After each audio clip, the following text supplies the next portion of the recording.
how serious the grind is when you see this.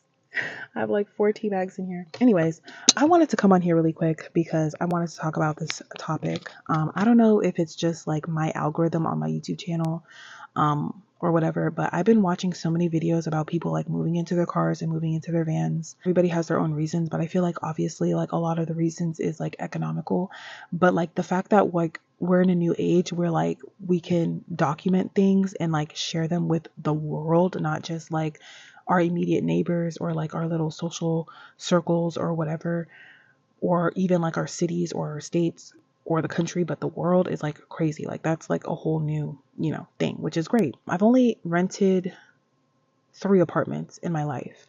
And when I rented my first apartment, towards the end, when I decided to live in my car towards the end, like right before the, whole situation happened in 2020, I started watching these videos on people living in their cars and stuff like that. But towards the end, I was literally working. So basically, all of Wednesday, I would, meal prep my meals for the next 4 days because I would drive to San Francisco.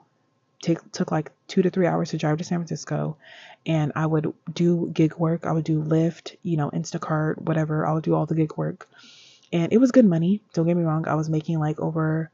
I was definitely making over 1,000 in within those 4 days, but I was burnt out, y'all. And I didn't really account for like taxes or gas or car maintenance. Okay. So yeah, I was making decent money, but I was burnt out. And Wednesday, it was still kind of a work day because I had to prep, for those 4 days with prep with food, prep with like my clothes that I'm going to have and all of that. And just like mentally prepare. Right. And then Thursday, Friday, Saturday, Sunday, I would basically work 12-hour shifts. Right. And I would sleep in my car. But mind you, it wasn't like built out. It wasn't like, or anything like that. It was just like a very, very, very simple setup, right? With the bare essentials. So I would do that. And then I'll come back Sunday evening. And then I'll spend like Monday, Tuesday would like be my off days. Eventually my car started like, needing maintenance and stuff like that. And it was just terrible. It was just terrible. And so eventually I was like burnt out. Unfortunately, the frontal lobe was not fully developed, so I didn't really have any like real goals or anything like that. I just knew I just wanted to save like a little bit of money that would make me feel comfortable to sit on while I like find a job or whatever. But even nowadays, like you can't even like put in a job app, like a simple job application. Like I remember when I was getting like the first 2 jobs I had, the first 2 or 3 jobs I had, it was very simple. I went to the establishment. They had the paper applications that you would fill out right then and there. The manager will see you, will actually put a face to your application. It will be a paper application.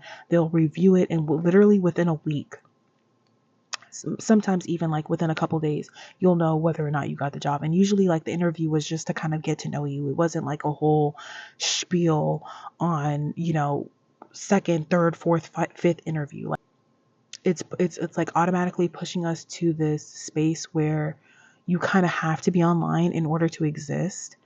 And I don't know how to like exactly put it, but essentially if you're working like a regular job, right? And I'm not saying there's anything wrong with working a regular job, but if you're working a regular job and you're paying your regular bills, a lot of the times you don't really have a whole lot of money left over, as well as a lot of time left over. Now, if you do have money left over, you probably don't have a lot of time left over. And if you have a lot of time left over, you probably don't have a lot of money left over. But you need time and money to essentially like get anywhere, right? To invest in yourself and to invest in the tools that you need to scale it, to make it bigger so that you could finally leave your job and start working for yourself. So I feel like with this mass influx of people like living in their cars and living in their vans, I feel like it is an opportunity. Like it is an opportunity. And I know a lot of y'all, like when my van was having issues, I know a lot of y'all like were like, oh, it's not worth it to fix it because y'all know the van was listed for like, 8,000 or something like that. They offered me 7,000. I talked them down to 6,000. By the time I paid, for everything from the dealership, I ended up leaving, paying like just under 7,000. And then it cost me almost 8,000 to fix. So that's like all in all around like between, 14 to 15,000 just to have this van, which it's an older van. It's a 2009. And I know a lot of y'all felt like it wasn't worth it. But for me, y'all didn't understand. But for me, I saw the opportunity and I knew that if I got to a place, which I am now, I'm kind of getting into now. I knew that if I just get to a place where I can be still, right? I can still kind of travel and have my freedom if that's what I choose to do. But if I just kind of want to, chill out and not have to work, I don't have to. If I want to focus on creating, I can do that without having to compromise anything, without having to compromise my finances, without having to compromise my basic necessities or anything like that, right?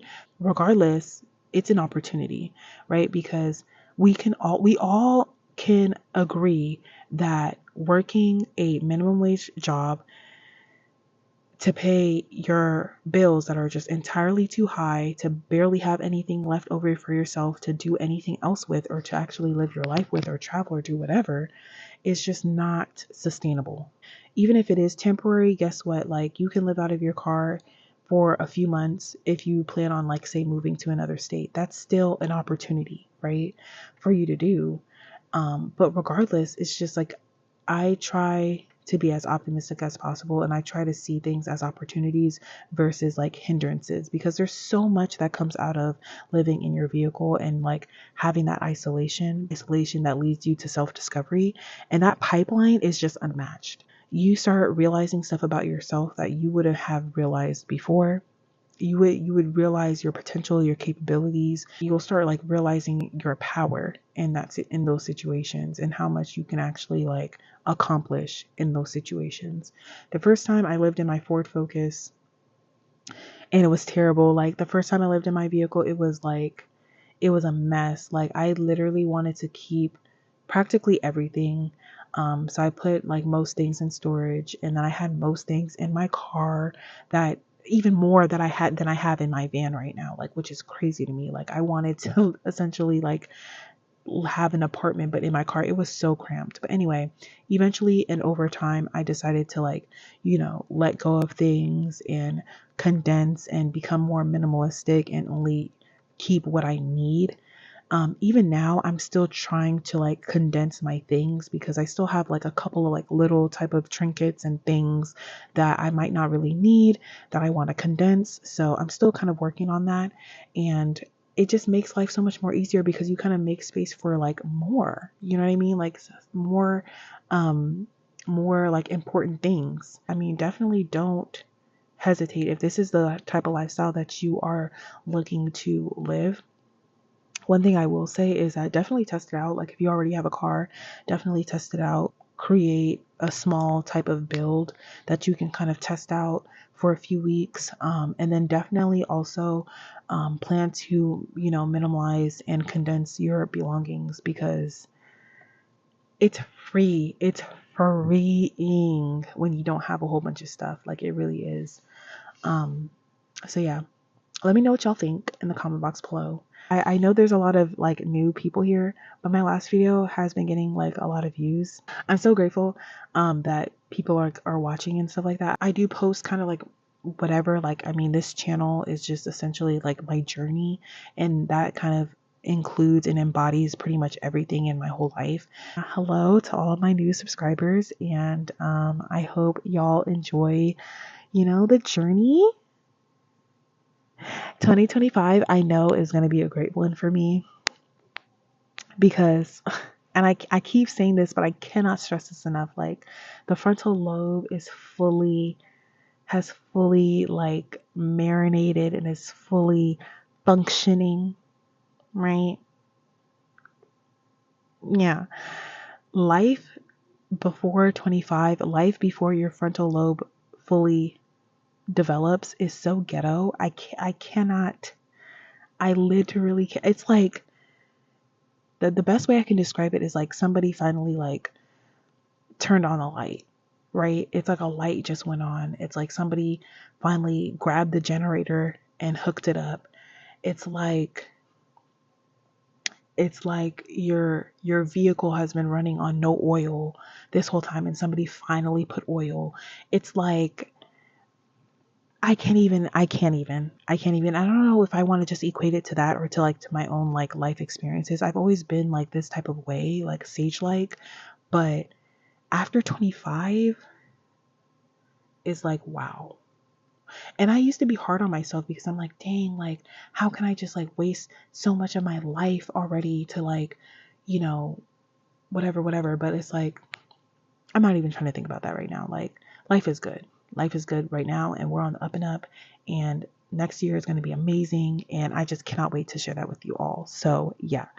I will see y'all in my next video.